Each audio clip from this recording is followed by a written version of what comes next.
Yo, what's up, everybody? Welcome to another episode of Flagrant 2. Analysis by assholes, no easy buckets, water cooler commentary for your sports needs. I'm here right now with Akaash Singh. What's up? Real life Kaz is taking an emotional break. He's doing what he said he had to have therapy. I forget what kind, something like conversion. Something about that. I don't remember exactly what it was. No, he's doing what most black dudes do when they're going through a tough time. You go on vacation to Seattle, obviously, because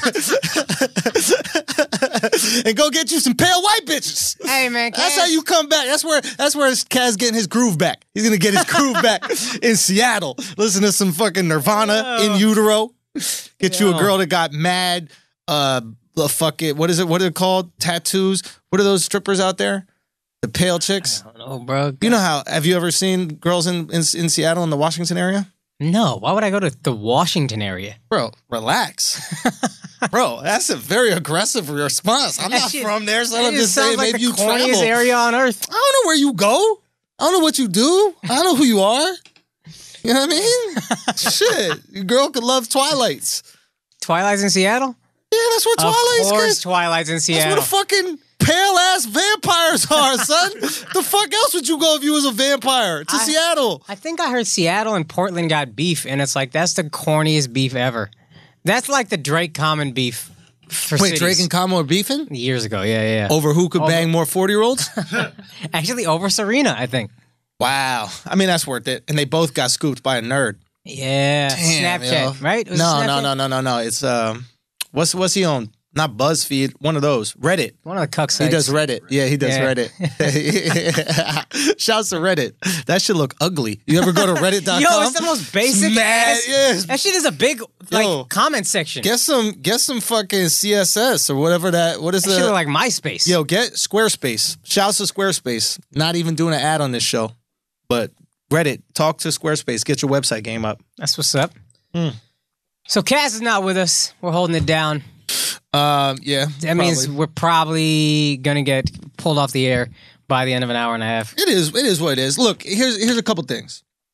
One, everybody's been talking about, the assholes. Everybody's been talking about the asshole army, the asshole brigade, what did you say it was? The Asshole annihilators? Asshole annihilators. That's a little bit pornographic for my taste. You know what I mean? Can't be repping the squad, which is the asshole annihilators. You have shorties leave the bottle table. Like, I don't know if I'm ready for this. Not enough Ciroc in me could let me get annihilated. But real talk, you know how we are. We are the tribe. We are the crew. We got the assholes. That is our loyal listeners. When you see us in the streets, you got to throw your assholes up, okay? If you don't know what the asshole is that A-OK sign. You know the emoji, the A-OK? Yeah. That A-OK sign.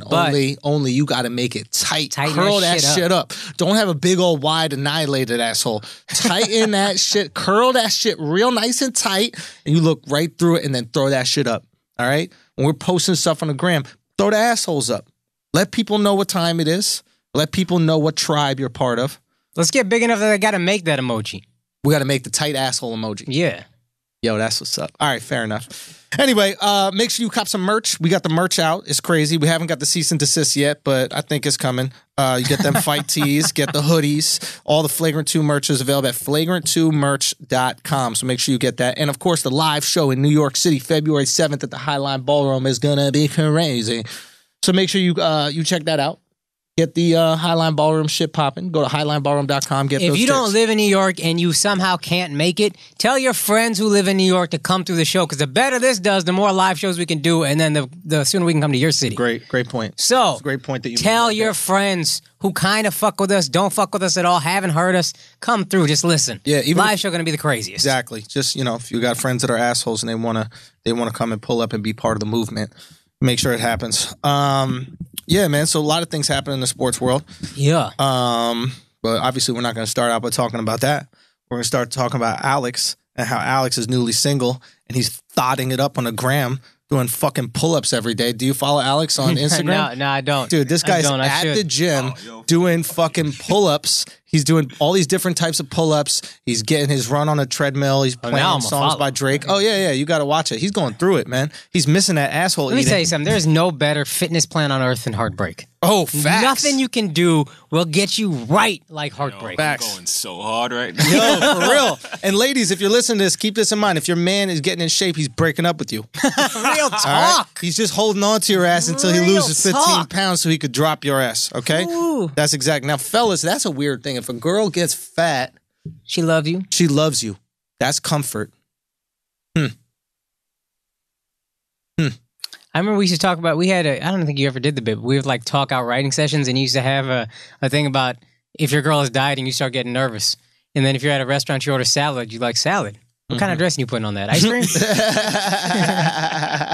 Yeah, why are you trying to stay in shape? But at the same time, I want them to be in shape. Yeah, you don't want your girl to be fat. You can't have your girl be fat. It's a peculiar, God, it's so weird, girls. It's just, I just want to be in a relationship. Bro, it's intoxicating, dude. Young pussy is intoxicating, dude. It's very difficult to do. Like, even there'll be younger girls that I know are not right. And I'm like, I know this is not going to go somewhere. I know that this is the bad thing. And I know that this is not going to be healthy. And I'll still gravitate towards it. Yeah, there's a void in you you're trying to fill. There's a void in that I'm trying to fill, actually. Hey! No, but yeah, I don't know if it's about the void. I think it's a natural biological urge to fill them. Andrew in particular, I've seen this man in relationships, and a single Andrew and in relationship Andrew, 180-degree difference. Single Andrew would hate relationship Andrew, and vice versa. Why am I so bad in Andrew would be like, relationships? why is single Andrew such a pig?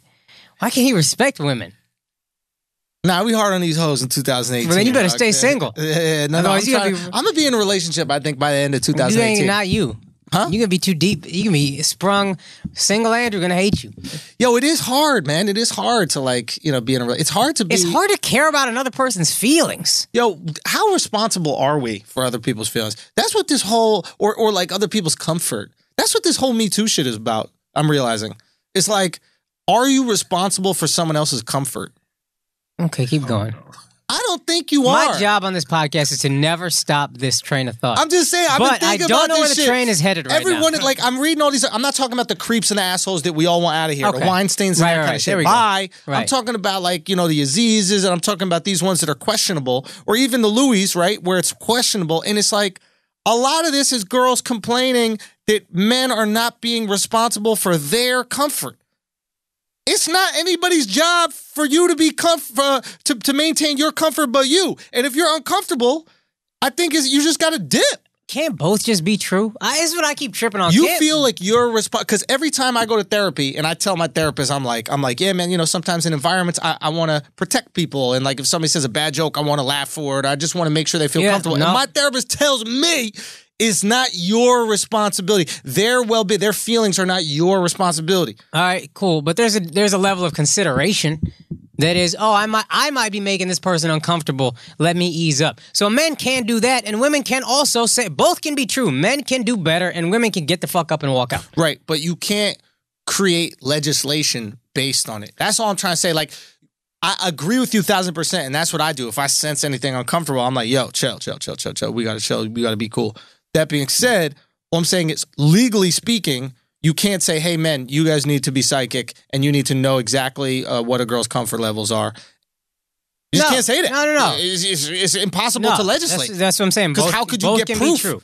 I think both are true. Men can do better, and women need to that broad-ass, pussy-ass statement. Yeah. I'm saying specifically, that was a broad-ass, pussy-ass statement right there. Be more considerate of Men can do better, and we can do, and everybody has the right way, and and Bernie 2020, whatever. It is what it is. My point is legislation, beyond a shadow of a doubt. I'm trying to think of solutions. I'm trying to think of how do we protect women in the future? How do I protect my daughters? How do I protect... There is no level of legislation. I think my point is, I think the way you protect is by saying, hey, you're accountable for your comfort. And if someone makes you feel uncomfortable, leave or get out of that situation. Don't go, why is this person making me feel uncomfortable? This person should know better than to make me feel uncomfortable. Why aren't they feeling what I'm feeling? Yeah, I'm not disagreeing with you. Again, I'm not disagreeing with you. Okay. Yeah, you got real defensive and yelled at me, and I never once said... Son, I'm defensive. You didn't know that? Yo, listen, you're right. I also think men, we've all been in a situation where you're looking back and you're like, I was kind of creepy. That was pretty creepy of me. I think that's one thing Me Too has done. We've all kind of looked back and been like, oh, all right, I see how she could. And here's where men really fuck themselves. If you're a dude, I don't think it's any of our listeners, but there are dudes who will hear that and be like, nah, I respect women. No, you don't. You've been a creep at least once. And the more you put yourself on this pedestal of believe women and blah, blah, blah, the harder you're going to fall. The harder you're going to fall. Yeah. I agree. Don't put yourself on a pedestal. That's very smart. That's one of the reasons why I ain't going to fall. Yeah. Because and I thought about this, is because if a girl comes up to my place, she knows I'm trying to fuck. Exactly. That's what I said when we talked about it the other podcast. No, and I'm with you. I'm with you about that. And I think you make a great point. Is it Aziz? And you said Aziz put himself up there as like this feminist. Right. Right. And then and like I was saying to you earlier, it was like she felt catfish. Yeah. She felt. It's a great way of putting it. Yeah. So it's like, it's no different than a catfish. Anybody who gets catfish is going to be upset. They're going to be hurt, and they'll call up Neve and Max, and they want to make a whole thing, and they want to. The whole point of that show, Catfish, is not to find out if they're being catfish. They know they're being catfish. Yeah. The point of that show is to humiliate the catfish for humiliating them. That's what we're doing to Aziz. And that's what this chick is doing to Aziz. Is you catfish me, I'm going to humiliate you. Max and Neve ain't about it, so get babe.net. Babe.net is gonna be part of the catfishing of these dudes. Man. So that's if you throw your assholes up nice and tight, you say and you I'm wear an it asshole. on your sleeve, you say I'm an asshole. So then when you go, shorty, you want to come upstairs? She knows, oh, he's gonna try to fuck me. And then when I go upstairs and I try to fuck, you're not like shocked. Yeah. You're like, oh yeah, this is what I hoped would happen. That's why I'm up here. This is what I knew was gonna happen. Exactly. Yeah, exactly. And then it's just not shocking. And if they don't want to fuck and they want to come up and talk, they're going to know I'm talking to an asshole, so I got to let him know I'm not trying to fuck because this is an asshole. Does. Hey, I'm not gonna fuck. And that's what girls do with you, yeah. And you know why they do it? Because I put that energy out first. Yeah. I put out the I'm a fuck energy. Put out the I'm a fuck energy. There's nothing wrong with it. The problem women respect it more. Listen, y'all trying to sneak into pussy. Stop trying to sneak. That's what They're trying to sneak into the pussy. Yo. You gotta put your foot out first. I'm just saying, that's what's that thing called, not Tinder, the other one? Bumble? Where the girl got to speak to you first? Yeah, and girls hate Bumble. I never did a dating app. I wish I got on Bumble before I was in a relationship just to see what that feels like. Yeah, to be on the other side. To be able to look at a girl's initial message and be like, oh, that's so whack. Yeah. She has no game. All they do is judge their shit. Yeah. Oh, you know how hard it is to start a conversation with a complete stranger? God. And they all say that same shit. Hey, how was your weekend? I don't know. It was whatever. My weekend was whatever, lady. I don't know what to tell you. But it doesn't matter. Like, I'm not going to judge your opening line because your opening line is basically saying, can I fuck? By the way, Alex gave me an opening line. Shh. No.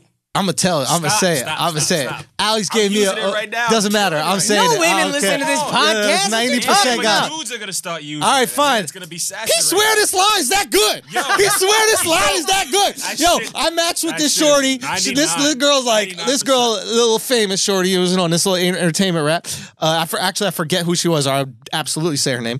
And I'm like, yo, I'm not trying to fuck this one up. And Alex is bigging himself up about he got all the game. He understands how to play this fucking online shit. Yo. Hold on one second. Hold on. Bimble. I mean, whatever. Bumble, Bimble, he called her? Can't he call these bitches bimbos? All right, look. That's all she has to say, folks. All right. Don't say it. Yeah, don't say it. Let me tell you. Okay, so stop. Akaash, please. Can I look at the picture of the bitch, please? Okay, fine. Jesus. Okay, fine. You can keep talking. What are you, my girlfriend? I need your attention, do two things at once? You need eye contact, yes, I need eye contact. Jesus Sorry Christ. if I want the attention of the person I'm talking to. Putting out my line. So listen, nah. I'm more upset that you bragging about this bitch, Alex. Yo, no, son. I'm just saying. Listen, Alex, let me see. This is like she love cats. Bro.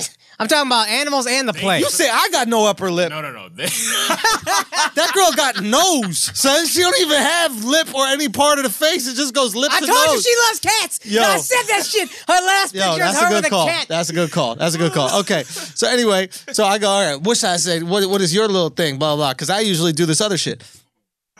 And he goes, oh, yeah, I got the best one. It always works. I go, all right, what's the line? He goes, just ask her, do you like nachos? I think that works, son. I was caught up in his enthusiasm and shit. I was caught up in his confidence. You know what I mean? Like, it was just one of those things where he was a Trump effect. You know, I had a charismatic leader. And he was saying all the right things. So I say, how I do you like nachos? To this day, I don't know if this bitch like nachos or not. Because I got zero response from that shit. And I don't know if it'll work on Riot with a famous girl, but my homie said his homie's line. Yeah. Which was, and he's like, it works 100% of the time. It was, you look like trouble. Gay! Yo, think about a young, dumb Yeah, it works on Instagram- 19-year-olds. Yes. Yeah, sure. Yeah. Yeah. Well, who you trying to fuck? Respectable women? Yes! Get the fuck out of my face. So, bro. yo, real Fuck talk, outta here, I'm not dog. joking around. Actually, he is. Like, I X on girls that are like 22 now. You got to be older for me. I want older. How I'm much older? You just said young pussy's intoxicating 4 minutes ago. That's why I X on it. Because I make the wrong decisions with it. You feel me? Like, it's too intoxicating that I can't trust myself with it. he X's on some nice ones, too. They're too young. It's too young. I'm going for older. I want older. Riot, you still got to Old. message them Old. first, right? Old is in. 24. Let me get a nice 24, 25, like a vintage. You know what I mean? I need Yeah. something with flavor. Oh, yeah. Somebody who remembers the 90s. Exactly. A nice 1993. Sort of. Like, remembers, like, the end of the 90s. That's it. Yeah. I need a nice 1993 varietal. You know what I mean? Yeah. Something foreign. You know, a 93, a foreign 93. That's it. Yeah, got Not a good legs. California grown. Got What? good legs. Yeah, nice legs on her, nice tannins or whatever. I don't know. Something picked. Right? I don't know. I don't know anything enough about wine to tag this I idea. feel like if you're messaging hoes, you just need to have fun. Yo, I'm dead ass. I'm gonna tell all y'all how I do it. This is exactly what I do, and this is incredible. I'm gonna give this shit away. I know this sounds stupid. I just put like 2 or 3 or 4 of those like waving hand emojis in a row. I just put it out there because the initial thing is so arbitrary. If you're not willing to message me back on that, all that is hi.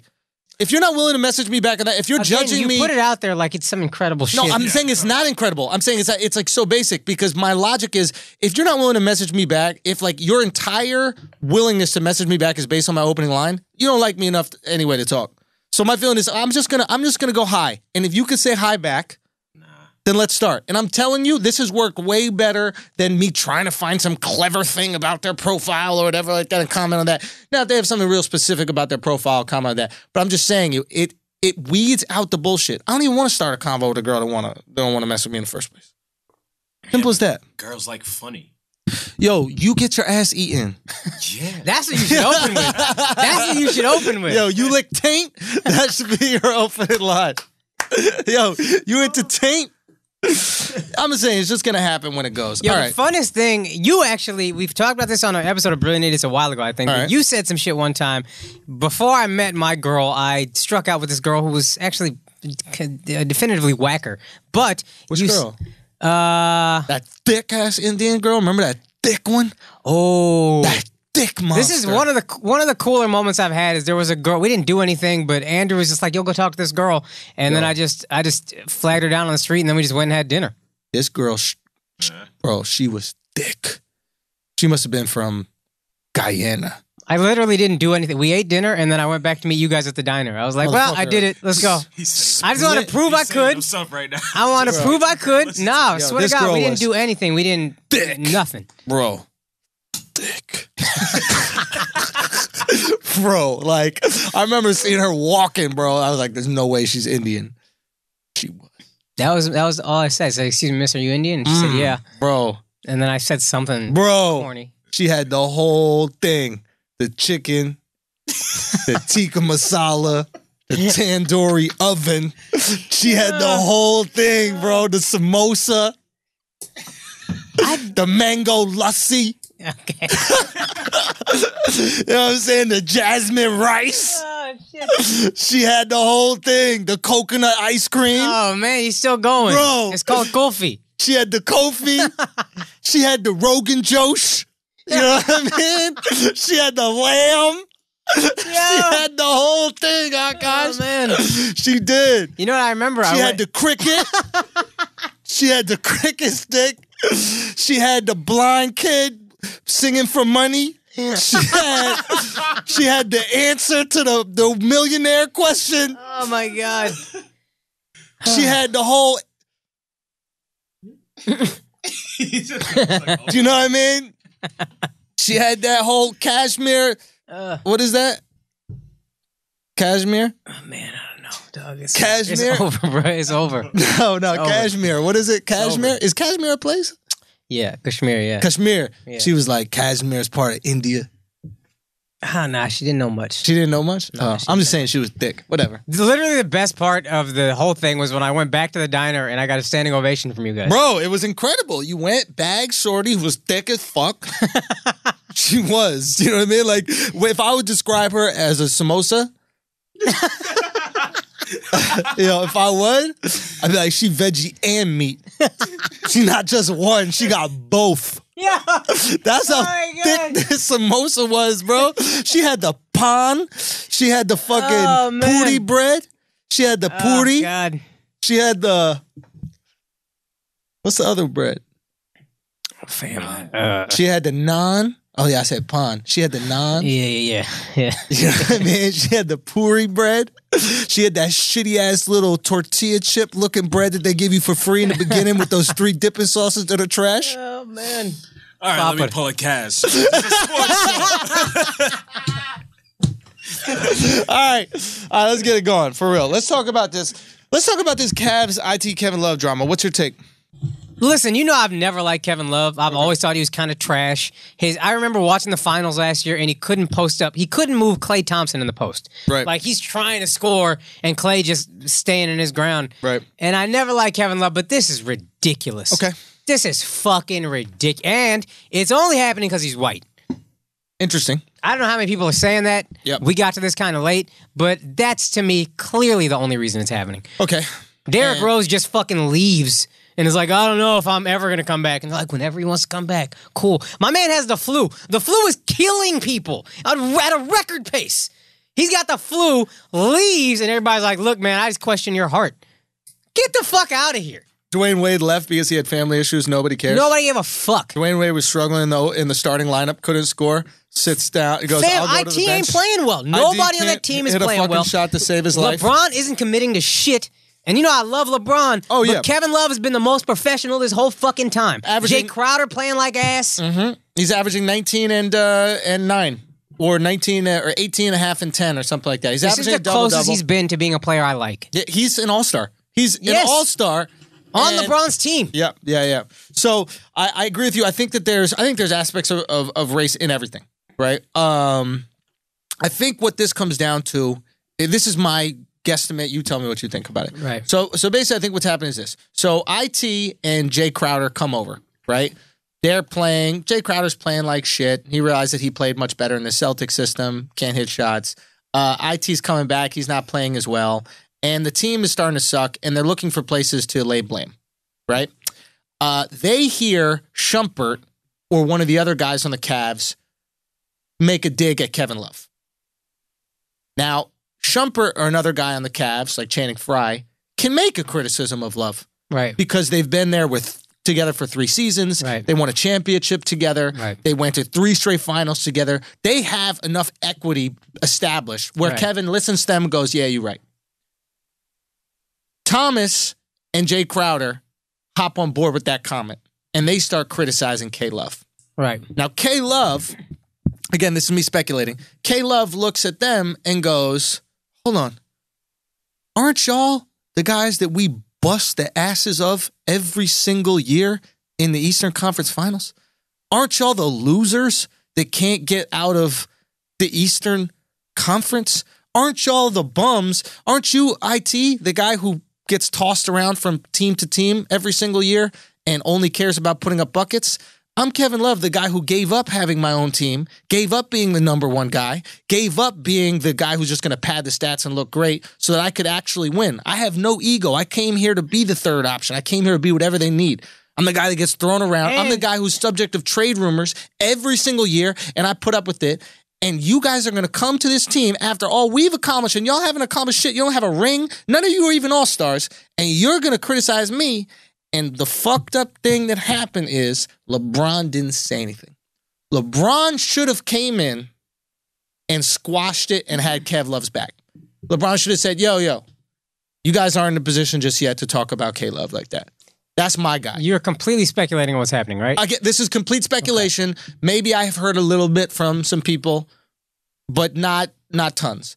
And I think that's what happened is the locker room gets fractured after that because there's K-Love, who realistically is some suburban white kid from fucking Portland or some shit like that, you know, and or like Seattle. I don't know, one of those things, wherever Kaz is going. Yeah. And he doesn't probably relate to a lot of these guys. He really doesn't. And he unfortunately probably hasn't made the effort to connect with these guys. Right. You know, which is on his part as well. He should do that. If this is part of a locker room, you're building a team, assimilate. They played AAU ball, him and Isaiah Thomas, when they were kids. They have some kind of bond. I just think it's easy to blame the white guy when you're losing. Sure. And I don't like Kevin Love. Right. If you ask me who I like better as a player, it's Isaiah Thomas. Dude, Isaiah Thomas is my favorite player to watch in the NBA. He's my favorite player to watch. I didn't say he's the best. Right. No, but I get it. Watching him is so exhilarating. It's so fucking fun. He's so tiny, and he uses his body so well, and he gets in space. He's the type of player you root for. Yeah. And I don't know if he's leading the charge. I don't know. I have no knowledge to go on. I have no inside sources. I'm just going off what I read. Yeah. My interpretation of the story is they have this team meeting, and everybody just kind of yells at Love. He explains himself, and then they kind of calm down. But it's like, who the fuck are y'all looking at? Yeah. Your team defense is terrible, and some of that is Kevin Love's fault because he's a horrible defender. Yep. But the rest of y'all aren't supposed to be horrible defenders, and you are. Yeah, and we're playing like trash. No one is above blame. And to put it on Kevin Love for one half of basketball, when you're the third fucking seed in the Eastern Conference with LeBron, that's just ridiculous. And when he's an all-star. And you're the second best player on that team. He's an all-star. You're playing well. And you're playing well. You're putting up solid numbers. Only players playing to expectations are LeBron and Kevin Love. That's it. Everybody else is disappointing. Point. And the fact that they could take it out on him, and the fact that, and I think this could have all been squashed if LeBron just stepped in. Tell me if I'm wrong. Yeah. And I think that he didn't. And I think that was a lapse of judgment in LeBron. Now, you brought up a great point, and I agree with you. I also think it could have been squashed if LeBron just opts in. LeBron can complain all he wants about this team and everything like that, but let's look at the players that are on this team. They're signed for longer than just this year. They know that LeBron is probably out after this year. Why are they even going to listen to LeBron? Why are they even going to be concerned about LeBron? I know IT. If I'm IT, I'm like, yo, this is my last year. I got to prove I could ball. Yeah, I got to get a contract. Ton of money. Because I'm literally, if he sucks this year, his contract next year will be worth half of what he could have got. Max half. Yeah. So he's like, you questioning my shot selection? He can't be honest, but he's like, motherfucker, I got to get buckets. Yeah. I'm not about to give away $100 million. And if LeBron would opt in, they'd sign me to a deal. Bang. So it's like there are a lot of insecurities going on in this team. There's a lot of there's a fight for power. There's a fight for longevity. And if LeBron really wanted to shut it down, he could do it. But I think that this is coming down to, and Kev is probably signed. Kev is signed beyond this year. So Kev's probably signed beyond this. So his thinking is like, his thing is like, LeBron, you out after this year anyway. You're gonna leave me with these motherfuckers who hate me. I don't care if you trade me. I don't want to play with these guys next year anyway if they don't get it. Yeah. Like, there's a lot of people who basically aren't incentivized to come together and gel as a team. Yeah, and I don't know what it's going to take for LeBron to opt in. If he leaves... I know. A thick-ass Indian. A thick-ass Indian. What was that girl's name? I sincerely do not remember. Sure. Sincerely. Lies. Dog, it was like 7 years ago. Hey, yo, you lying right now. You really lying right now, son. I swear to God. How'd you know exactly how many years? I know, right? I said like. It was like 7 years, 3 days, and 48 hours ago since we went to dinner for the first time. No, I'm just playing. Okay. But it is, all right, it is a little bit weird situation. What do the Cavs do? I think it's done. I think that I think they have another gear. Right? Just like I think Golden State has another gear. I think that Golden State and the Rockets are competitive in the regular season. I don't think the Rockets have another gear, but I think Golden State does. When Golden State starts playing playoff basketball. I like that the Rockets are going at him, though. I love it. Like, we're better than them. I love it. I love the confidence, and they'll need that confidence to take 2 games off of them. Yeah. But I don't see them beating them because I think Golden State can lock down a little bit more on D, barring an injury. Right. Barring an injury. But they're just not taking it as serious. I mean, and we'll get to it, but like Steph, whenever he wants, can put up 40. Yeah. And that's what we're starting to realize. It's not a fluke. If he wants to, if he chooses to push his body, then he can do it. Can he do that every night? No, he'll break down. Yeah. He will. But can he put up 49 against Kyrie and the Celtics, who are a good defending team, yeah. So if you're the Cavs, you just let this rock knowing you're not going to win, and then if you don't win, LeBron might leave? I think that LeBron is out no matter what. So if I'm the Cavs, and this is exactly what I would do. If I'm the Cavs, I'm doing whatever I can to keep the pieces that I care about happy. I'm auditioning IT. And if IT don't give me what I saw with the Celtics, I'm going to let him go. If that's the plan, then just trade everybody and get draft picks and rebuild. LeBron not going to allow that. LeBron not going to allow that. Because LeBron is still holding this carrot in front of them like, I might sign next year. You ain't signing next year because you could solve all the problems. This is proof that he's not signing next year because you could solve all the problems by signing, right? If you're locked in to next year, all these guys gotta fall in line. Because if they don't fall in line, what happens? You're traded. But there's no leverage for them to be traded right now. LeBron can't get the organization to do the same shit because the organization isn't going to blow up the team out of concern that LeBron leaves. I don't want him to leave. If he leaves and he goes to Spurs, I'd be thrilled just to see that. I love that Max Kellerman stole your take on that. I don't know. And we were getting mad tweets from all the assholes. Throw your assholes up. What's up? But mad tweets from all the assholes. Matter of fact, if you ever see one of these other sports shows copy our hot takes, which of course they do it every week, throw assholes in the comments. Throw that AOK asshole sign in the comments. All right? That. Just that's a way of repping the home team. But I just feel like this is easily solved, but LeBron is proving to us he's not going to go. Is he going to LA? I don't think he's going to LA. Another thing I just want to comment real quick. The Lakers are having way too much fun for how much they suck. How are people in LA not annoyed by this? Every video is like, hey, I'm Kyle Kuzma. Because that's LA. LA's a bunch of motherfuckers who've accomplished nothing, having the best time of their lives. Absolutely. That's the whole shit. Exactly. Let's have a meeting. You want a lunch meeting? How many lunch meetings are we going to have? Me. Does anybody work? Why is everybody pull outside? Pull up in a car you can't afford. Get the fuck out of my face. Whole city. So every video I'm seeing reposted is Kyle Kuzma teasing Lonzo's wardrobe. Right? It's like, look what Lonzo's wearing. Look how silly this thing is that Lonzo's wearing. Right. Look at what is your record? What is your record? Just do Instagram videos of your record if you want a real fucking joke. If you want something really funny, your losing ass record. You guys have way too much talent on that team. Lonzo's shooting percentage, hilarious. Yeah, just point at that. Point at his 3-point shooting percentage. That'd be a really funny video to do. And this kid Kyle Kuzma is good. All I'm saying is you're far too happy. If you're this happy when you're losing, what incentive do you have to win? You know what I'm saying? Like, bruh, I don't know. Motherfuckers that are in the Timberwolves, they're trying to win because life is tough up in Minnesota in the winter. The only joy you have are victories. Jimmy Butler don't fuck around either. Jimmy is a grown-ass man. That's a full man right there. Yeah, bro. That is a full man. I got the most respect for Jimmy. Right. Real talk. Gets everything in line. But think about it. When you live in a harsh-ass fucking climate, like those dudes out there, ain't no fucking going to the club. Ain't no fucking joy just eating some pancakes outside with your boys. Ain't no joy in life. The joy in life is winning and then waiting for those 2 months of summer. That's what they have out there. Am I the only one, though? And listen, I bashed the Kevin Love trade when they gave up Wiggins. Shouldn't Wiggins be better? Shouldn't Wiggins be better? Yeah. He got, and I say this with love to my Canadians, he got too much Canadian in him. It takes a little while to get that out of them. There's a friendliness, a camaraderie, like a love, and like a let's be nice. And I've played basketball up in Canada. There's not enough fight. Like they call fouls for you. Oh, I got you on that play. I got you on that play. Don't worry about it. And it's beautiful for a place to live, but in competitive sports, it doesn't help you.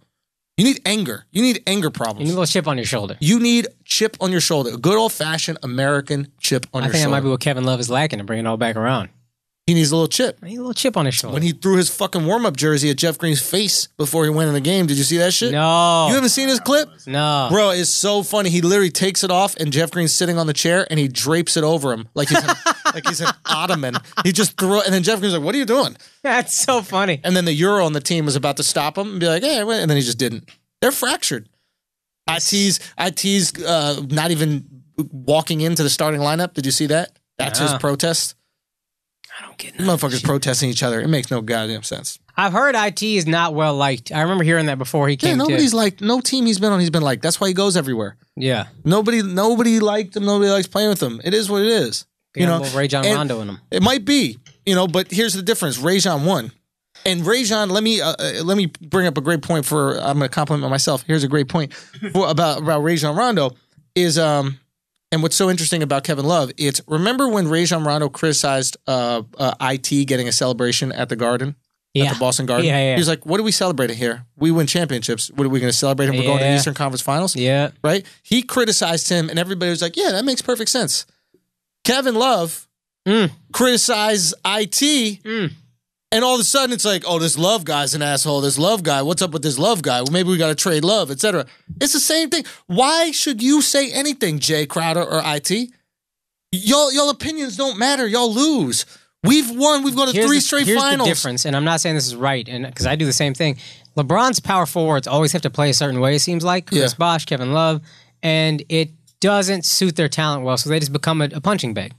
I did it to Chris Bosh. I do it to Kevin Love. Like, you just overlook what Kevin Love did because it's like you're not playing that great, but kind of. And Chris Bosh talked about this. Kevin Love is going to have to make adjustments when he starts playing with LeBron, and that's the adjustment. Is you're damn near extraneous. Wow. Like, you just sit out there, shoot your threes. Because LeBron needs room to cook. And Chris Bosh... you can't be on the block getting in the way. Chris Bosh in particular was a punching bag when he shouldn't have been. I remember you and I talked about this when they beat the Spurs in 7. Yeah.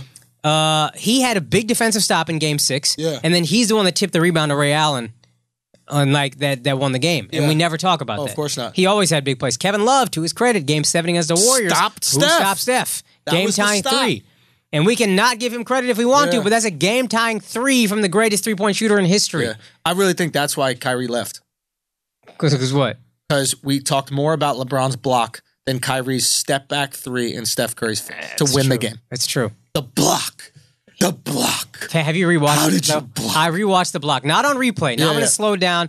I remember my brother had it recorded on DVR, and I was like, let me just rewatch the game. You forget when it's coming, and it comes out of nowhere. It's the fucking craziest block It was like you talking to that thick-ass Indian. You know what I mean? She was just on her fast break to dinner, and you were like, nah, bitch! We going to dinner tonight! Oh, fuck. That's what it felt like, and we were all rooting for you, and once you did it was crazy. I got the standing ovation back at the time. You got the standing ovation, I remember that. And then some other dude hit the 3. Yeah, I'm fine with that. Yeah, I give that's right, because you wifed up right now. Bruh. It is what it is. Beautiful thing. Yes, thank you. That's beautiful. Goddamn time I support that shit. I always have supported your homosexuality. What are you talking about? I've been the most supportive of this. You're crazy. Oh, fuck. Okay. That was good. Shall we move on? Yes. All right. Can we talk about 2 things? One, Andre Roberson. This is really quick. Anybody who saw it happen, his leg just exploded. It was the freakiest thing I've ever seen. Oh, you got him looking like he's sliding into second.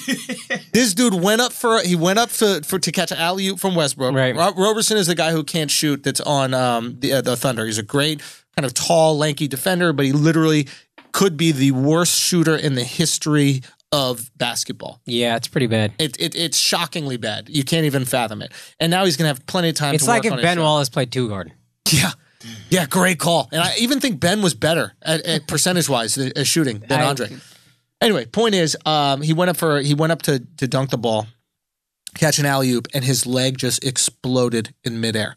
Like, he went to push off for it, and then just every joint in his knee just collapsed or something like that. He ends up just falling. It's a freakish thing. Go check out the video if you have a chance. But so not only does his leg explode on non-contact, Boogie Cousins' Achilles done on non-contact. And it brings up the question, right? Mm-hmm.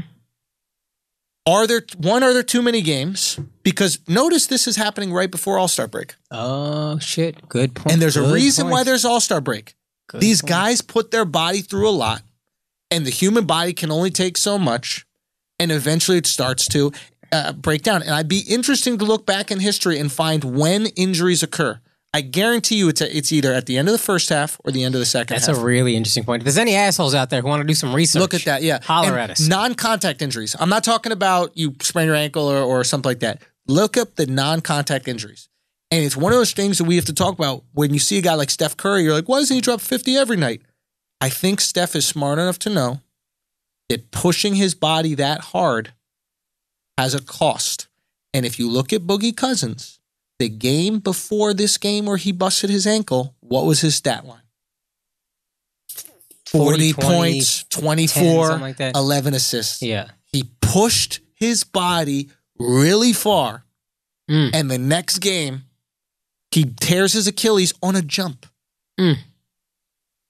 It's something to consider with these players. It's a really fucking good point. That's a really interesting point. How far can you push that shit? Yeah. Well, here's the problem is owners are never going to give up games because that's money. That's money. And they're never going to give up money. So what do we extend the season? What is... I would love to extend the season. One game every 3 days is fine with me. Just give me something to do when there's no...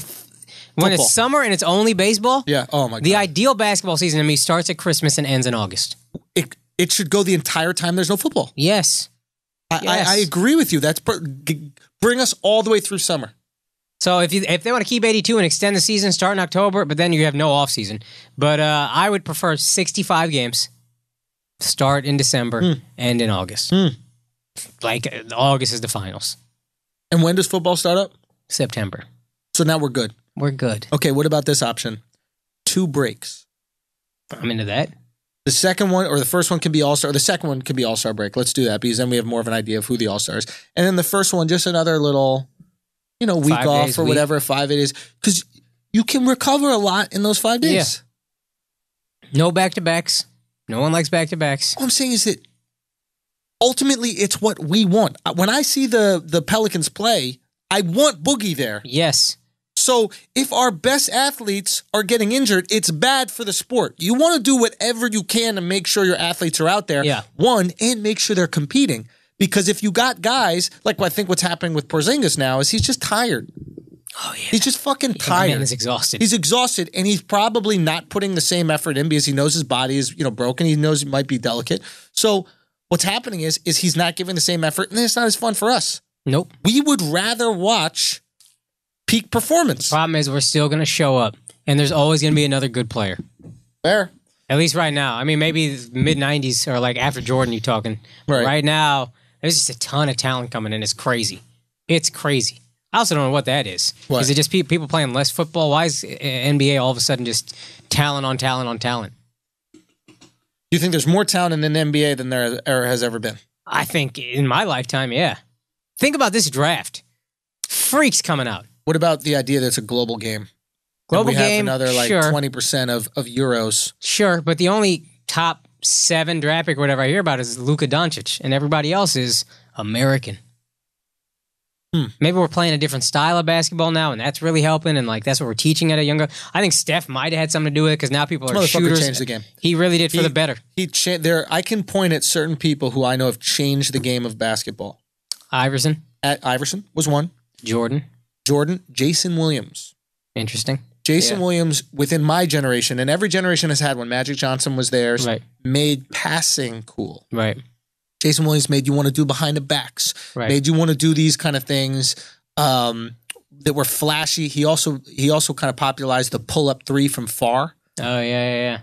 But little things that happen in a game that make you want to change your game when you play. And Steph has done this. These kids, when you watch these kids play, they are hoisting. Yeah. Hoisting. I think even Charles Barkley mentioned this shit. How it might not be good to the game because he just goes and he sees Mark Jackson said that. Or Mark Jackson. Maybe it was Mark Jackson. I think it's actually good for the game, though. Okay, why? Because I think people are shooting and we're just fundamental as fuck. There's nothing flashy about Steph except the shots. Everything else is just fundamental. Take good shots. Allen Iverson was ISO, ball handle, kind of hog the ball, whatever. Yeah. Steph doesn't. I mean, some people might take horrible shots, but Steph doesn't take a. Well, no shot is horrible for him. Yeah. Yeah.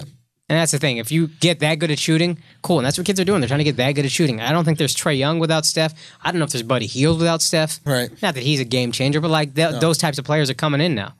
Alex? So I say it's bad only, and I'm biased because I'm in Urban League, and we played against this team. They had one sharpshooter that was pulling back. He would cross half court and just pull.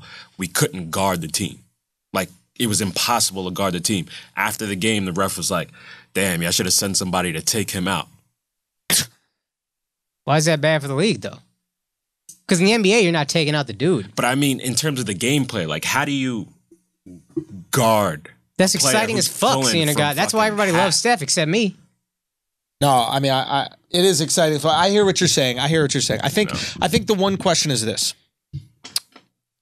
And this is something I've noticed as a trend in basketball, and it's probably always been there, but I've seen it happen more, is people in a way, cheating the game.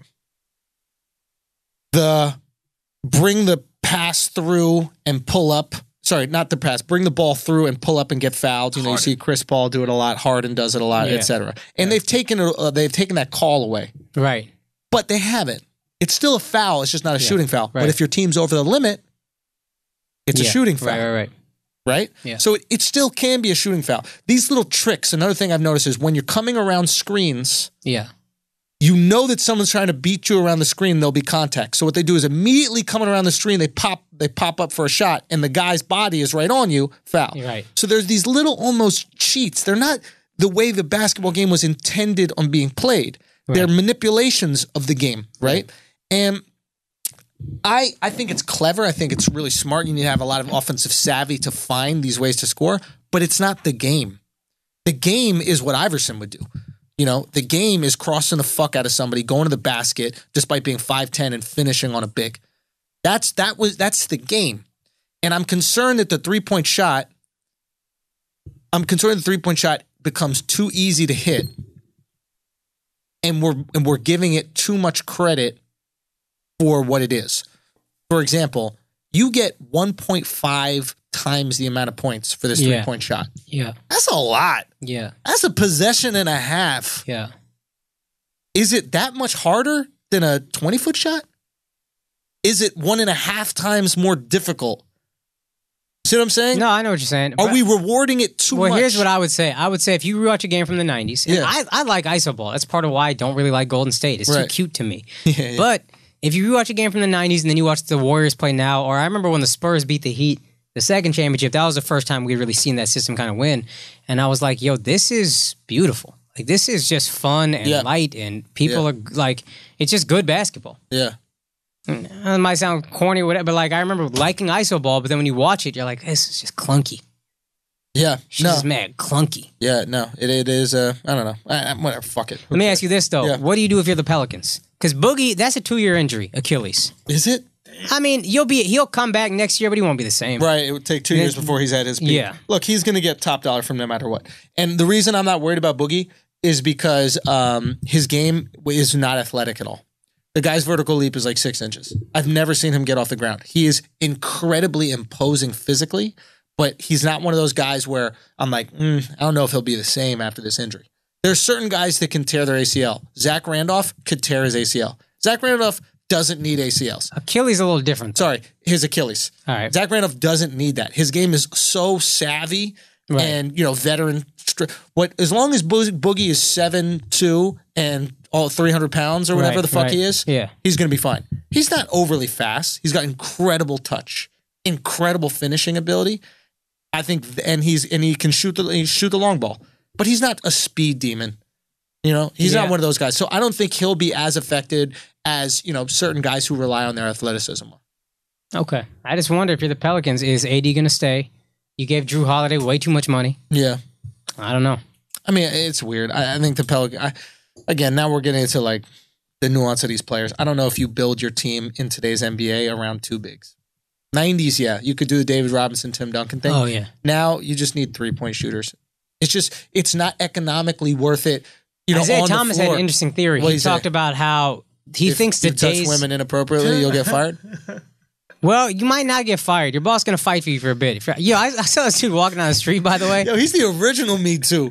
That man, my man... And beat it. Yo, real talk. My man beat 3 out this bitch. He did? You too. That's on you.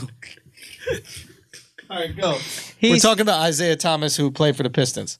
By the way. Saw him in real life. Incredible skin, this guy. It's unbelievable. Oh, Better than OJ. Smile. Better Great than OJ, smile. for sure. Yeah. Better skin than OJ is not even a question. Yeah. But he was talking about how he thinks the days of kind of like small ball and all that are coming to an end as soon as these big players learn to control the game the way these little 3-point shooting guards can. Okay. And he said the way Anthony Davis is playing recently, you can see him starting to realize, I can control the entire game. I'm this long. I can be this much of a force inside. I can be this much of a force on defense. I can be this much of a force through passing. And as they kind of learn that and learn to control the game in that way, and I might be bastardizing what he's saying, but essentially it was once these big freaks learn to control the game, small ball's not going to have it's over. But Embiid was doing that yesterday. Embiid, yeah. So, but it takes these big guys needing to be able to shoot threes. Yeah. Which Davis can shoot. Boogie can shoot. That's what I'm saying. If you have a big, but the small ball that we're used to are guys like Shaq that would just pound the paint, and that's just not gonna exist anymore, which is fair.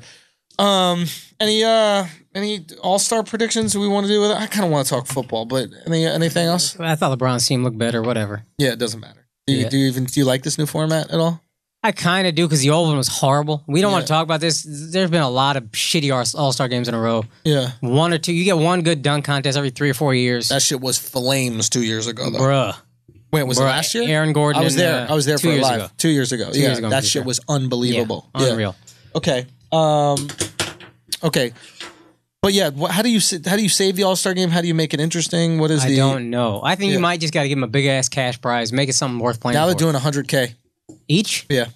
Well, that's all right. What if you made it for charity? Now they'd be guilted into playing well. That's a good idea. You're not going to play D when motherfuckers are dying of hunger. That's a good idea. And the slam dunk contest winner. You're not going to play D when slam dunk contest winner should get $1 million. I mean, they could probably afford it. LeBron is getting in for $1 million. It's one guy is getting $1 million.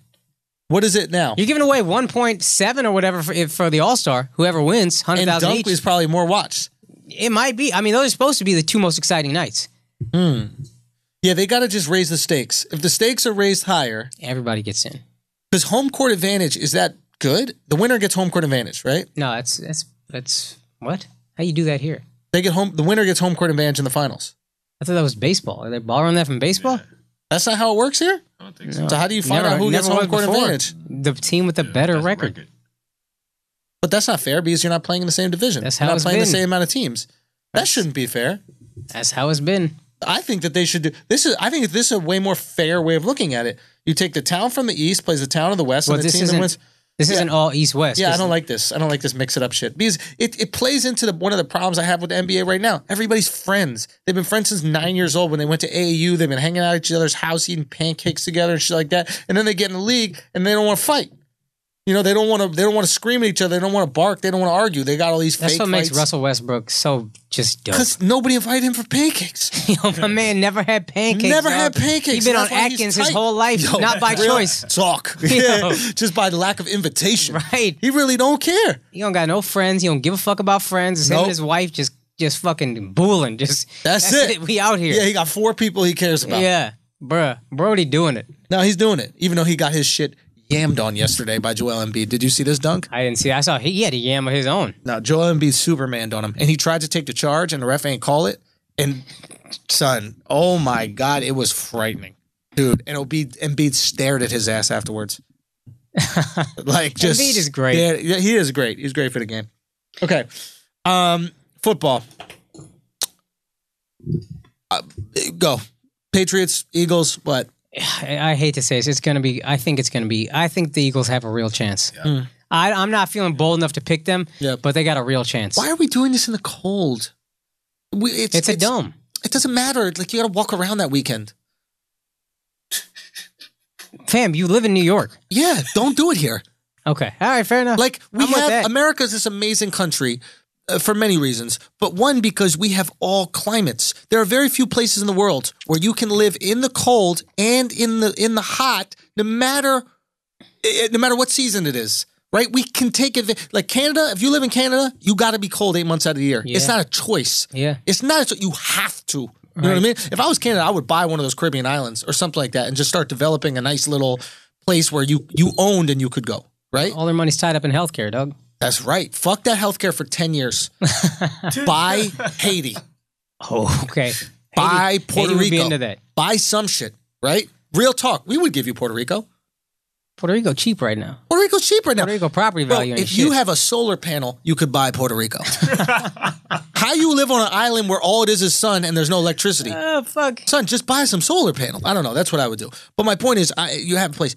America, we should only do these types of games in warm places. Make it a vacation destination. Ain't no spring break Vancouver. Ain't no spring break Nova Scotia.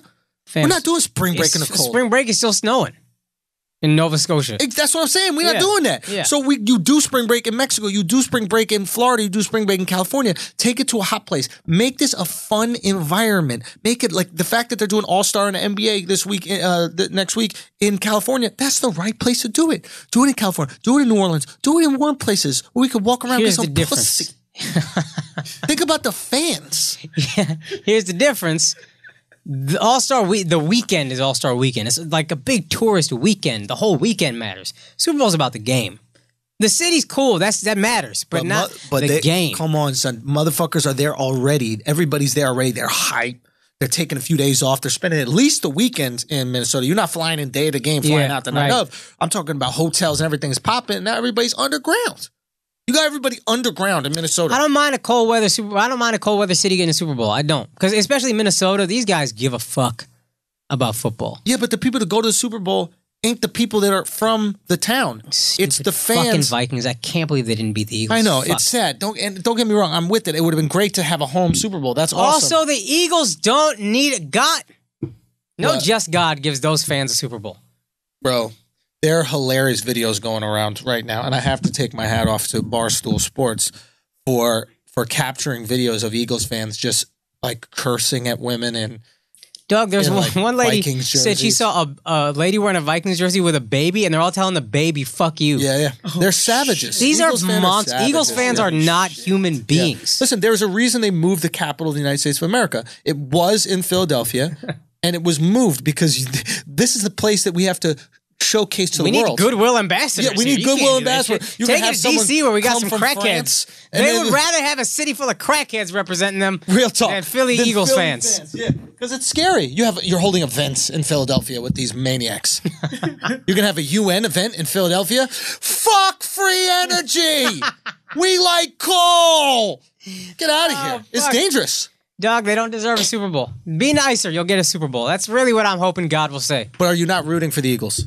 I'm not rooting for the Eagles at all. You're rooting for the Patriots. I'm rooting for the Patriots. I'm rooting for the Eagles. Hard. Tom Brady's the dopest. My girl just sent me a thing.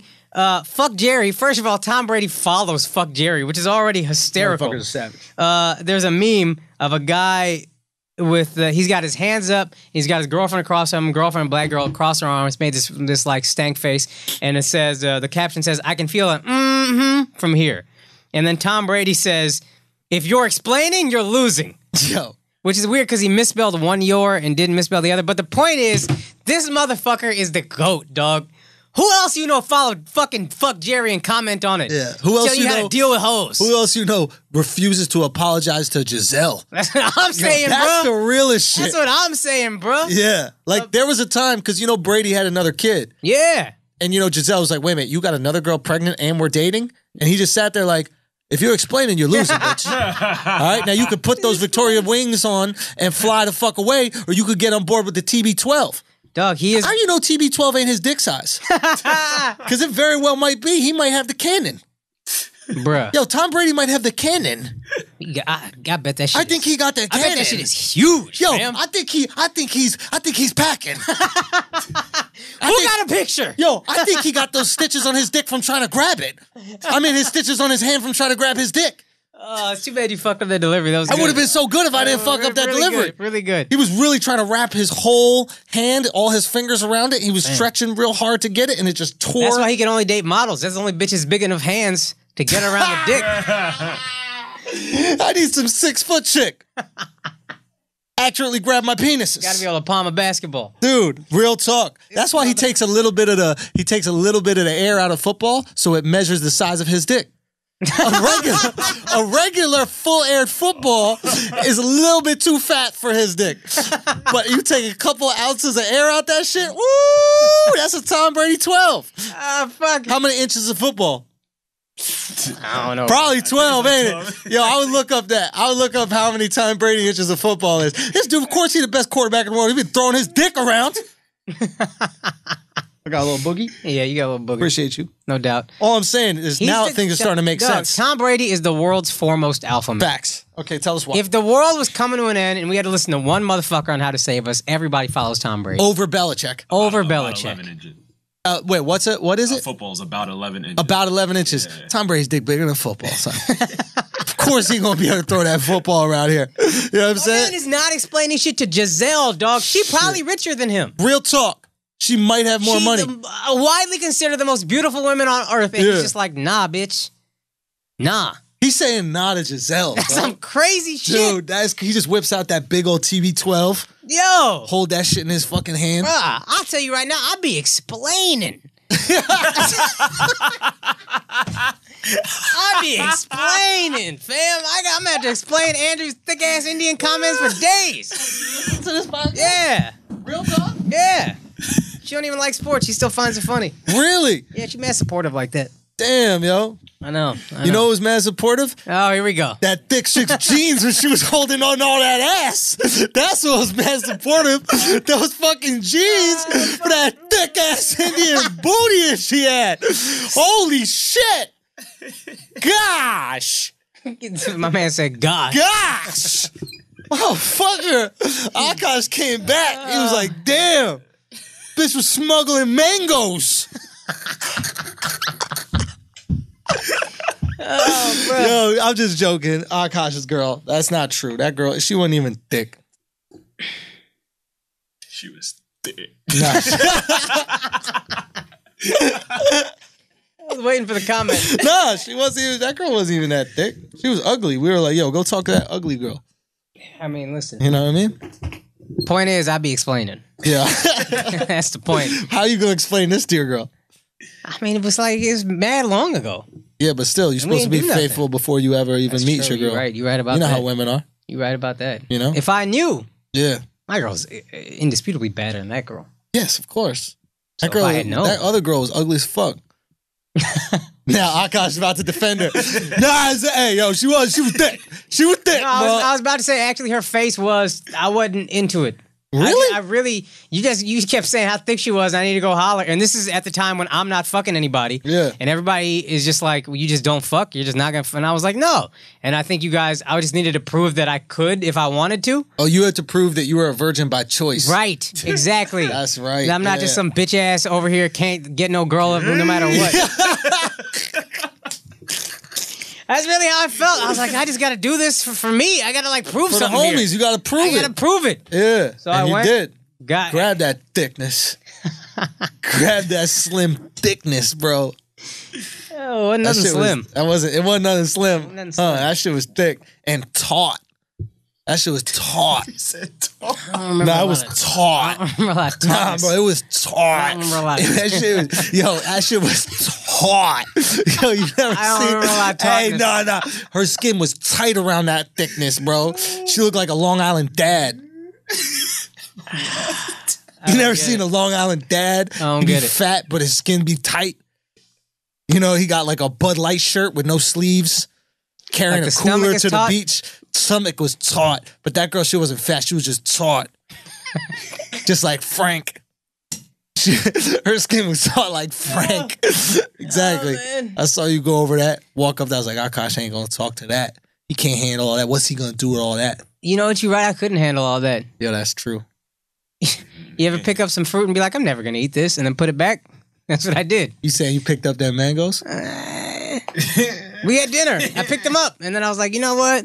Yo, shout out to Akaash for making her pay. I just want to point that out. Oh, shit. You split the bill. We split. I remember I didn't make her pay, but I was like, I'm You not split paying. the bill, I'm but not it was like paying a for you. $12 bill. Yeah, it was.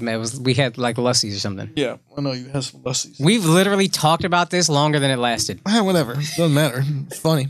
Okay. Of course. I'm just giving context. I know. All right. So, So what's your prediction? I think Patriots win. I but think you my have question, to pick the Patriots, but Do you try to give Gronk a concussion?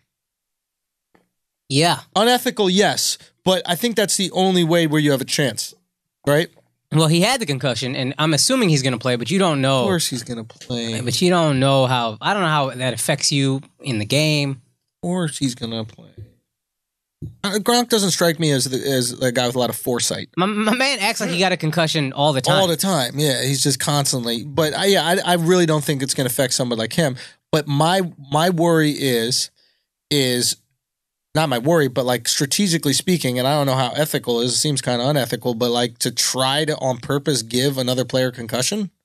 Oh, I think they do that shit. I mean, this happened with the... Really? Yeah, Greg Williams, the defensive coordinator of the Vikings, when they played the Saints in the championship 8 years ago, whatever, 9 years ago, he was saying, like, just go out. He kept saying about Favre, I think, attack the head, the body will fall, or some shit like that. Wow. Like, there's audio of him. That's why he got banned for a year or whatever. Oh, the Saints. The coordinator, yeah. Yeah. But they got banned for that whole shit. Yeah. Okay, so you think that they're going to go after him? It's going to be... yeah, I think low-key they're going to go after him. You have to. Yeah. That's the Because brutal if he's in part the of this game, game. there's no chance. Yeah, that's the vicious part of this game. But yeah, he is the only thing that's like, oh, you can't really account for Gronkowski.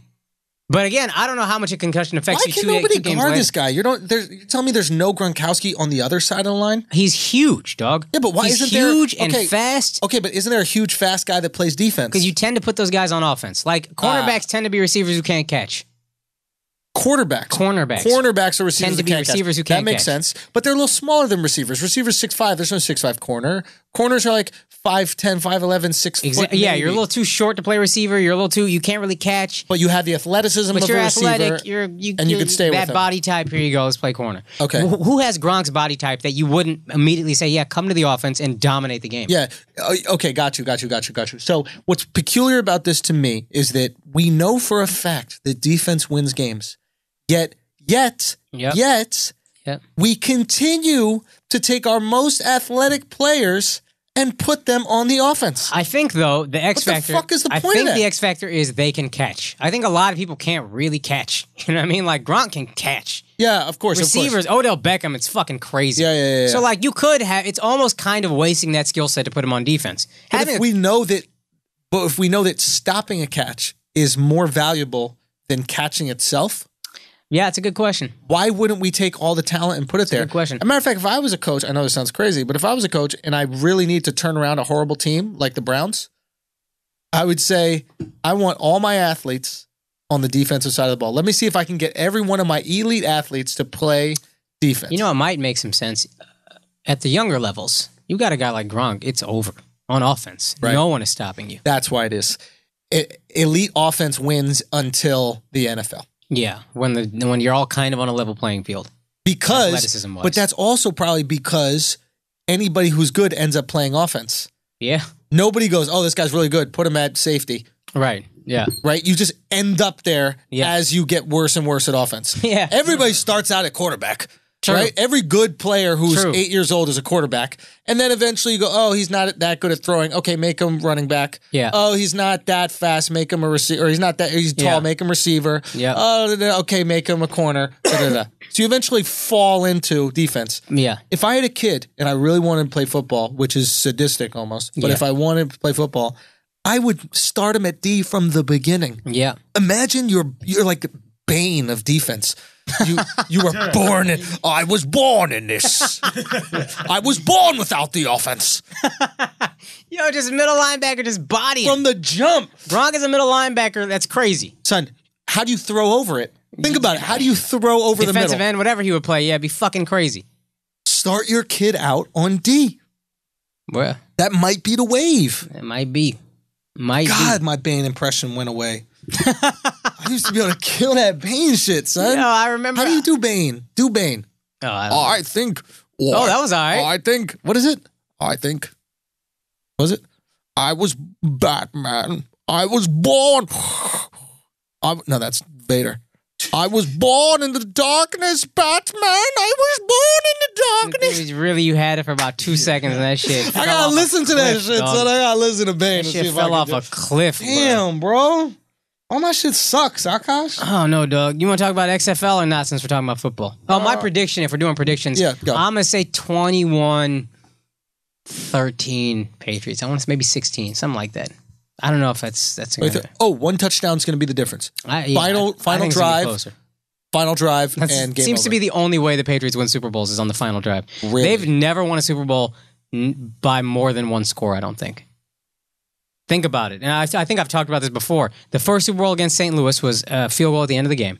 Second Super Bowl against, was it Carolina? I think also a field goal at the end of the game.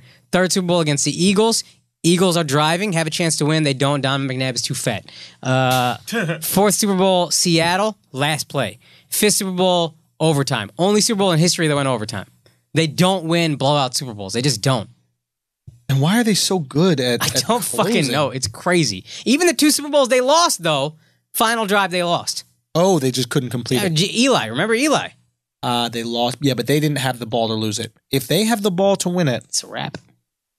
it is a wrap. Knock on wood, because I hope they do it again. God, I hope the Eagles lose in the most heartbreaking fashion.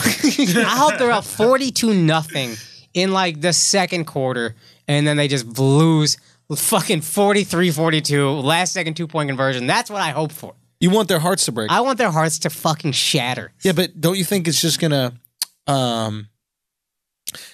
breed even more hatred? You know, down there? yeah, they say you gotta let a drug addict hit bottom. That's what you gotta let the Eagles fans do. Y'all gotta hit bottom. Y'all gotta be like, it cannot get any fucking lower than this. I need to turn my life around. I need to stop. Dog, they threw beer bottles at the Vikings bus after beating them 41-7. Who the fuck wins a blowout game and is still that big a piece of shit? My man is really looking up a fucking Bane impression right now. Yo, what? I am. Yo, hold on. Let me get that shit. It literally could not matter less. Yo, I got that. Fucking kidding me right now. Nah, that's a bad one. Oh my God, he gonna find another clip. Yo. Jesus Christ. I was born in the darkness. I don't need the light. Stop it. To work on it. Come back next week. God damn, son, my shit's trash. Come back next week. Yo, Alex Media, what happened to my shit? My shit is trash, Alex Media. Fuck. So the XFL. Right. Because we really needed Kaz to not take his groove back on this week, because this XFL shit, he would be perfect. Yeah, man. Wrestling thing. Maybe we should have him come back next week and talk about it. It's going to be a story. But we'll start it now. Okay. So the XFL gets brought back in 2020. Now, how amazing would it be if Trump becomes the commissioner of it? That's what we've been talking about, bro. I know, that's what I was saying. He doesn't seek re-election, right? The best. And he goes, what I really want to do is become the commissioner of the XFL in 2020.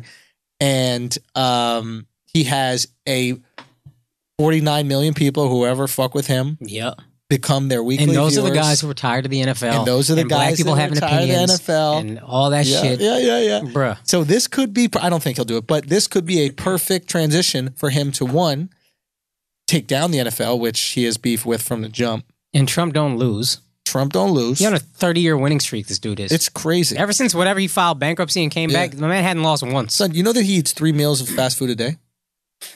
He's so paranoid about being poisoned that he won't let people cook for him. So he eats 3 meals of fast food a day. Yeah, and it randomly goes to a fast food joint so that they can't just throw some poison in. He got to go drive through, right? So no, deadass. It was in the that article that came out about how fucked up. Yeah. 3 meals of fast food. But I also heard about this for a while from like people in journalism.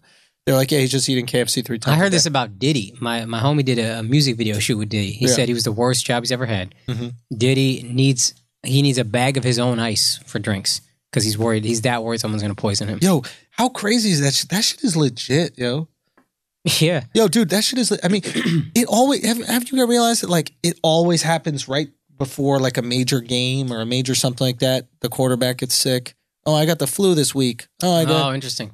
Because all in the playoffs, Baker Mayfield. Oh, I got the flu. Why do you think he got the flu randomly? Why do you think randomly on the week of the most important game of his life he gets a flu? Of course, he got fucking poisoned. Now, not poison to kill, but poison to affect. Right. What's going on? This always happens in sports, and we just kind of like tiptoe over it like it's not a big deal. These motherfuckers are getting poisoned. Some Mormon in Utah gave Michael Jordan some shit in 1997. Didn't fucking matter, though. Now who believes in God? You know what I mean? Now who believes in destiny? Fuck. Real talk. It's crazy. Motherfuckers are getting poisoned out here. Why are we not talking about this? I mean, because it's a theory we just threw out there. That's a good point. God, Akaash, you out here making good ass points. I didn't logical, know. fam. Yo, you be so logical. Yo. You know what I mean? You know what was illogical? I knew it was coming. I knew it was coming.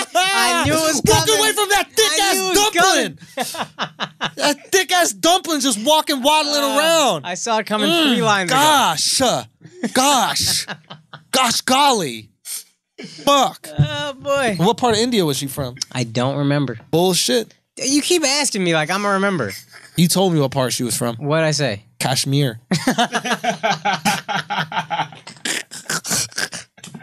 Yo, any Indians that listen to us will really respect that. Yeah. You know what I mean? Because it's part of India, not Pakistan. It's Pakistan. Pakistan. Obama's the one guy in history that said that word right in American history. Yeah, because he's probably from there. Yeah, he's probably born in Pakistan. Speaking of that accent, XFL. Who else is going to watch it besides them? Vince McMahon's entire speech, I heard a clip of it at least, was just running down every problem that middle American white people have with the NFL. Ooh. We're not going to hire anybody with a criminal record. If you have as much as a DUI, we're not going to hire you. This will not be a place for political platforms. We're not going to allow that. Faster pace, less commercials, which I guess a lot of us complain about, but like... I actually like the pace of the NFL, but go on. It was just a list of the top 20 complaints about the NFL, and a lot of them were from middle American white guys. I don't like this kneeling, blah, blah, blah. Too many criminals, blah, blah, blah. And it could get numbers because of that. What rules do you think are going to change? I don't know. He said we have two, and it was kind of Trump-like in that it was very vague. He didn't really offer any concrete solutions, but it sounded good to people who were fed up. Figure it out. Yeah. And it sounded, if you're fed up with the NFL, you're going to listen to that and be like, God, I like what this guy's saying, man. God damn. And people love football. They watch college football. Love football. He said he was going to try to make it safer. I don't know how the fuck you're going to make it safer. That's a good question. How does he do that? He's just saying it. So he's just going to say everything that people want to hear and then not deliver. I wonder if there's anybody who's already had wrestlers kill themselves in there. If he's had wrestlers with CTE for years, I don't know what he's done. Ooh. He made it a little safer. I don't think he's taking any real drastic measures. Wait. They didn't make it a little safer, or they did? They probably did, but I don't think they really made it safe. You know what? I was speaking to this guy when I was filming this movie in West Virginia, and he used to play football. And I was like, "You got kids now? Would you let them play football?" And he goes, "Yeah, absolutely." Yeah. First person I've said say that. I go, "Why? Why is that?" And he goes, yes. So what am I going to do? Now they're not allowed to skateboard. Now they're not allowed to go ice skating. Now they're not allowed to rollerblade. Now they're not allowed to do all. And he runs through all the things that can also lead to head injury. And he's like, look, if they go play football, and he goes, listen, the problem is the way these guys tackle now. When we were tackling back in the day, we weren't going with our heads. We were tackling our shoulders and all this kind of stuff like that. There's things you can do, but you can't protect your kids. They're going to hurt themselves. You know, and it was an interesting way of looking at it. Interesting way of looking at it. You're also, that's outside of the coast. I think a lot of people are still going to let their kids play football. But that shit of like, we tackled better. Motherfuckers been having CTE. What'd they call it? PTSD. They call it whatever, but they've been having. Tony Dorsett says he has CTE and he played football in the 70s and 80s. Right. Maybe 80s, maybe whatever. But it was back in the day. Right. You know what I mean? So this is a thing that we're just now finding out what it is, so we act like it's new. It's not new. So the XFL could crack. I'll be honest with you. I think the XFL wins if they play football exactly the way it's played now. No new rules or nothing different. Played exactly the way it's played now, and then just market it differently. Everything's marketing. Market it with all the things he just said, but use the exact same rules of play. Everything you just said, exact same rules. The main problem they're going to have is getting good players. That's true. But here's the thing that I've realized with football. In college, there's no good players. In college, there's like one or two guys per team that are going to actually do anything in the NFL, and then the rest suck. And we watch college football. We even watch the teams that we don't care about. Because the college football, the NCAA brand is so strong that they've created something that we're interested in. I think if you take away the best players on a college football team that are going to go to the NFL, that's basically the XFL, and none of us would give a fuck about. If college football didn't have Heisman candidates every year, didn't have the Baker Mayfield, the Lamar Jackson, whoever, we'd all be like, all right, I guess. I think, I don't know, I have a feeling that we might watch just if they put it at a time where we are thirsty for football and we're bored. If they put it during... They're going to put it, and they're not going to compete. I think they said 10 regular season games. Baseball. I think it's 10 total, right? Yeah. So if they put it during baseball. Yeah. There's nothing worse than baseball. And there's that little window. There's that little fucking window where it's just baseball. That's torture. It's torture. It is torture for sports fans.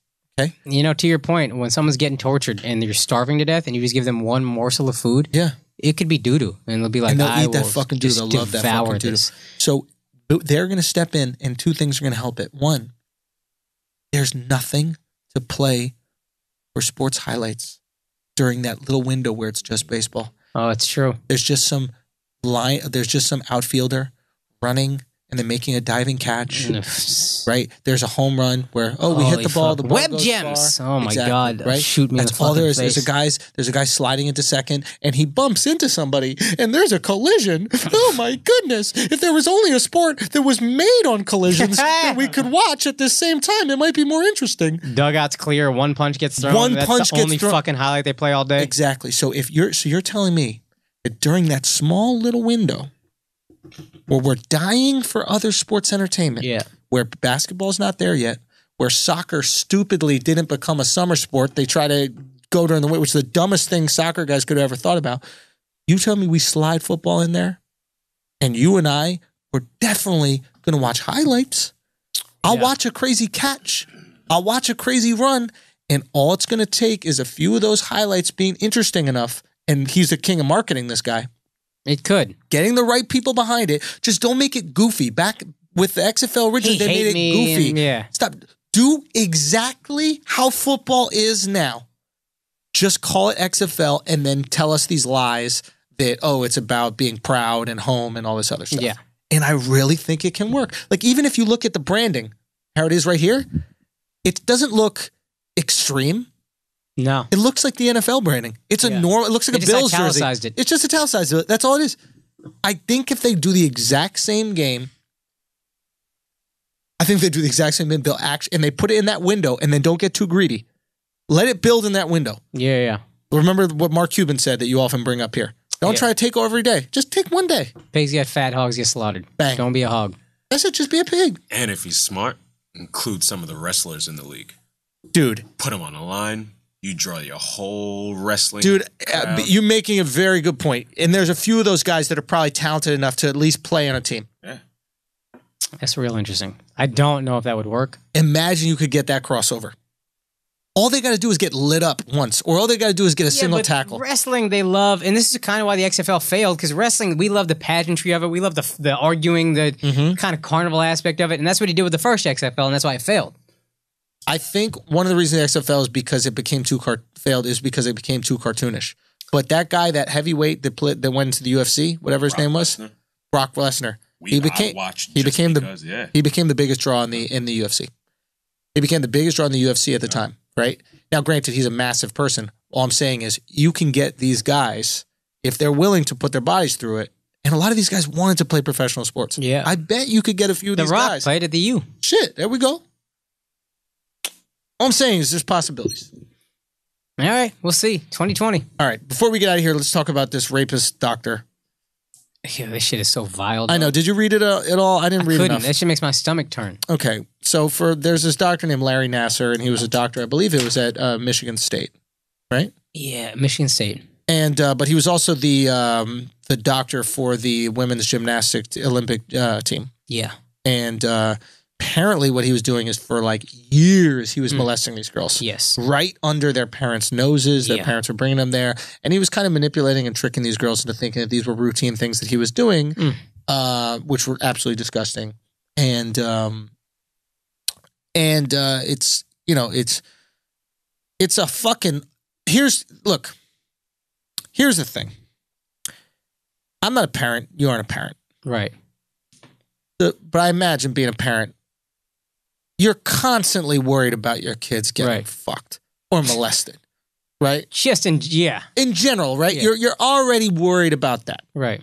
Right? You're like, please let me not have a weird uncle. Please let me not have a weird grandfather. Please let me not have a weird friend. Right. Please, when I let my kid play with my friend's kid, please let my friend's kid not do something weird. Yeah. It's this constant fear you're probably living with molestation, right? Yeah. The one thing that probably doesn't enter your brain is there's some professionals that we put on such a pedestal that they would never harm a child. A doctor's too smart to harm a child, right? Like, this is the U.S. Olympic national team. And again, we're not talking about some fucking side of the road doctor, right? That's doing cheap abortions or something like that. We're talking about the U.S. Olympic team. Yeah. Right? You're gonna assume, like, that's what's so tragic about the parents. You're gonna assume you're in good hands. You're in good, the best. Yeah. Fuck. We're not talking about good hands. The best Hey, Don't. if you tear your ACL and you're on an NBA team and they give you a doctor, you're gonna assume it's the best doctor to fix your ACL. So they had the best gyno or whatever the fuck this guy was. I imagine he was a gynecologist if he was, touching their vaginas or some shit. And then you find out that he's a serial molester. He's a fucking monster. It's one of those things where you're so angry you want everybody to take blame, and I get why they're going at everybody. They're going at the head of the Michigan State basketball team, whatever the Tom Izzo. They're going at the head of the committees. He said some crazy shit, though. What did he say? Something to the degree of, if this is true, or like he said something like, yeah, this is really tragedy if these girls are being honest, or something where it's just like 180 girls are lying, man. Just keep that shit to yourself. Is that how many? 150 came forward and read statements to him, something like that. Yeah. The exact number is 130 to 150 from what I remember. Even Cosby's like, God damn, bruh, motherfucker, ouch, bruh. So here's this question: there were complaints. I wish there were complaints. Apparently, there were complaints. And would the girls complain to each other? I think to each other, but also apparently they complained to some of the administrators. Administrators heard the complaints, and then it was Joe Paterno, which I defended Joe Paterno. Apparently, he'd heard these rumors for a while, and he had it on good authority. My was happening. understanding was Joe Paterno went to the. I'm not absolving of guilt, but he went to the That's directors. what I thought, and then from what I understand, the report that came out, like the really in-depth investigation, said he knew and didn't do anything. Just kind of didn't want to deal Disgusting. with it. Yeah. What I can't understand is this guy's not Belichick. Like if word got around the Patriots. Yeah, that's a great point. Right?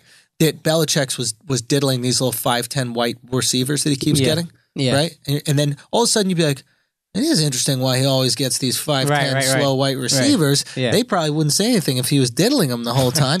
Right? You're not going to be able to diddle, Randy Moss for more than a season. Right. You know what I mean? Or, my man respects his asshole too much. He respects his asshole. He out. You know what I mean? But like, you could get these little white guys. Right. Jewish white dudes. Right. Give them an opportunity to play in the NFL. Yeah. And then you diddle them up a little bit. Nobody's going to say anything. Right. Right? And then I can understand how the organization would keep it quiet because it's like, well, we're winning fucking. And this is the mastermind behind our winning. Yeah. This guy is giving papa smears. He's not teaching them how to tumble or backflip or do cartwheels or go in the fucking. He's really he's disposable. Yeah, you could get rid of him. Yeah. Why are these complaints going on deaf ears? I don't know. If it's like a coach. Now we have to understand the U.S. female Olympic team is like the most winning female. What's it called? Gymnastics or anything. The most winning gymnastics team in history. Ugh. So.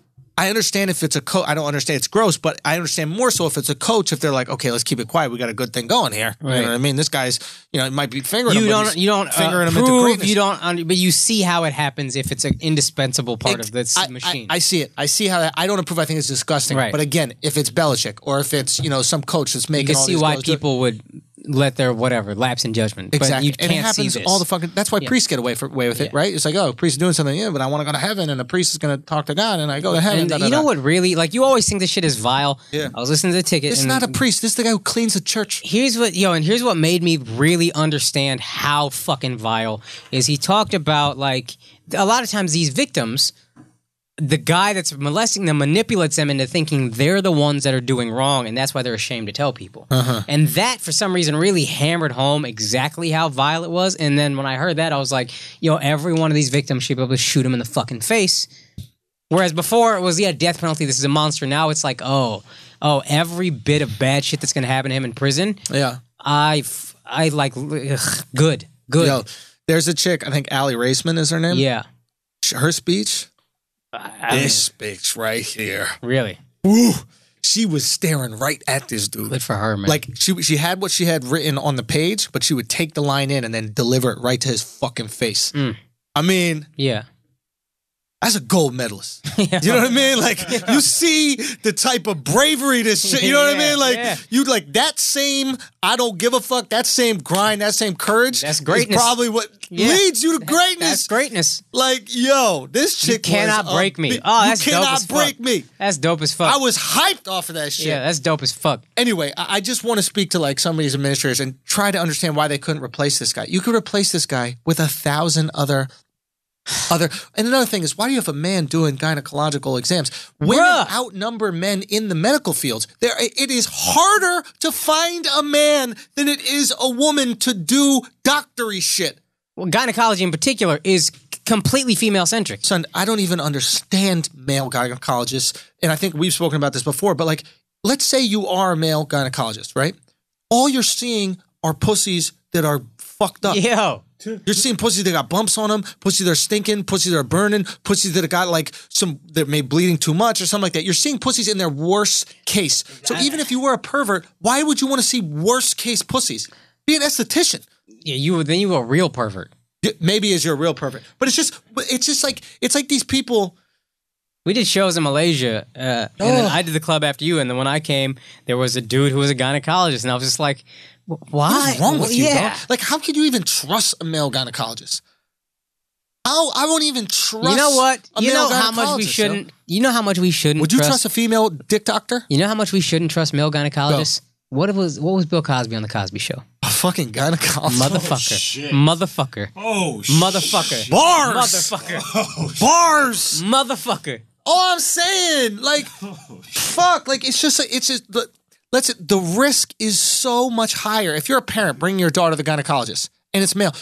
It's just like, I don't believe in male babysitters. I'm sorry, I don't believe in it because the risk is so high. Why if I have a daughter or son and I have a female babysitter, right? Maybe the female babysitter diddles my son or something like that. Whatever. And look, I know it sounds fucked up that I'm not caring as much about it, but I feel like for whatever, my dad admitted that he got diddled by his babysitter. He came out pretty good. He was a great dad. He's a great dad. He's a great dad. Do you know what I mean? He's a great loving dad. He's a good guy. And the story was kind of goofy the way he told it. It was kind of, but you can affect a woman's entire life. Yeah. You know what I mean? Like tragically affect their entire life. Too. A male babysitter is not worth it. No fucking peekaboo game that you're playing with your kid. My kid is worth it. I'm going to be prejudiced and when it comes to babysitters. If you're the dude, listen, I think kids are great. I think I'm good with kids. And I was like, oh, that would be a great way to make money when I first moved here. But I was like, but I'm not gonna, I won't even allow myself to be in a room alone with a kid. Too risky. No, yeah, because Too like tempting, just the accusation alone, you're fucking ruined. Yeah. Oh, that's right. That's you're right. That's ruined. right. Yeah, so yeah, if you're yeah. a guy who's thinking clearly, you're like, yo, I don't even need anybody to whisper that shit. Yeah, yeah. Good point. Good point. Good point. So yeah. I think if you're in your right mind, you're like, it's a little crazy to be gynecologist, male nanny. Like maybe I'm not saying they're all crazy, but it's a little crazy to do. No, it's just weird. You're really a risk taker, You're a even if fucking you're risk a taker. well-adjusted dude. So now we have the U.S. Olympic team hiring a male gynecologist for these girls. It just doesn't make sense. It doesn't make sense why. And again, I don't care if we're being objective or any of that kind of shit. It's just the risk is higher. It's a little bit more risk you don't have to deal with. I don't know about this famous female gynecologist who's out there serial molesting women. I don't know if that's happening. And again, if you're a normal guy who, like, why would you be like, oh, I want to be the gynecologist for the U.S. Olympic women's team? Because you want gold medalist pussy, you fucking creep. That's what it is. Just regular pussy wasn't enough. Who's that? Hey, Bhai Saab. My man's Indian. Oh, what's up, Maji? Thank you for ruining everything. He heard gold medalist pussy. He creeped in. He was like, I'm a gynecologist. Anyway, bro, I got to get out of here. Yep. Dude, this has been another episode of Flagrant 2. Analysis by assholes. Throw them assholes up. We'll see you guys at the live show February 7th. Make sure you come through Highline Ballroom for Buy tickets. tickets. Get your tickets right now. I'm going back on tour. Views from the Sis. It's going to be in LA February 3rd. That shit is sold out. Thank you guys so much for selling that shit out. We got tour dates up at theangelschulz.com. Make sure you check it out. And Akaash, you want to give some things? No, live show February 7th, 2018, 8 p.m. Highline Ballroom. Come through. If you show us plane tickets, train tickets, we put you on stage. We don't give a fuck. Also get that merch, www.flagrant2merch.com. Hurry up before you get that cease and desist. That's all I got to plug, bruh. So thank you guys for listening. We'll catch you next week. God bless.